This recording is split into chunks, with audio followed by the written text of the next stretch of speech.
विद्यार्थी मित्रांनो, 7वी स्कॉलरशिप परीक्षेला फक्त 9 दिवस राहिलेत. Exam tips number 3. विद्यार्थी मित्रांनो, व्यावहारिक गणित अप्लाइड मॅथमॅटिक्स नावाचा एक मुख्य घटक 7वी स्कॉलरशिप परीक्षेला आहे, ज्याच्यामध्ये शेकडेवारी, पर्सेंटेज, नफा तोटा, प्रॉफिट लॉस, सिंपल इंटरेस्ट, सरळ व्याज, सूट, कमिशन, रिबेट हे घटक आहेत.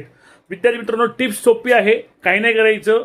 आमचे हे जी व्हिडिओ आहेत यूट्यूबला तुम्हाला दिसतंय बघा, सूट, कमिशन, रिबेट, ओके, सरळ व्याज, ओके, बहुपदी, पिक्चर सेव्ह करणे, नित्य समानता, हे व्हिडिओ बघा तुम्ही.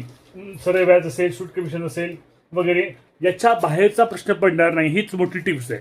शेकडेवारीचे आमचे व्हिडिओ बघा, आमच्या युट्यूब चॅनलवर व्हिडिओजमध्ये गेलात तर शेकडेवारीचे व्हिडिओ आहेत, नफा तोटाचे व्हिडिओ आहेत, त्याच्या बाहेरचे प्रश्न पडणार नाही. बघा, नफा तोटाचे 4 भाग आहेत, तुम्हाला दिसतात नफा तोटाचे 4 भाग आहेत. याच्या बाहेरचा एकही प्रश्न परीक्षा पडणार नाहीत, हेच प्रश्न परीक्षा पडणार आहेत. हे नफा तोटाचे 4ही भाग बघा, शेकडेवारीचे टोटल 5 भाग आहेत, याच्या बाहेरचा प्रश्न पडणार नाही. सिंपल इंटरेस्टचे पण मी टाकलाय, सिंपल इंटरेस्टचा पण व्हिडिओ टाकलाय, उर्वरित सिंपल इंटरेस्टचे पण भाग मी टाकणार आहे.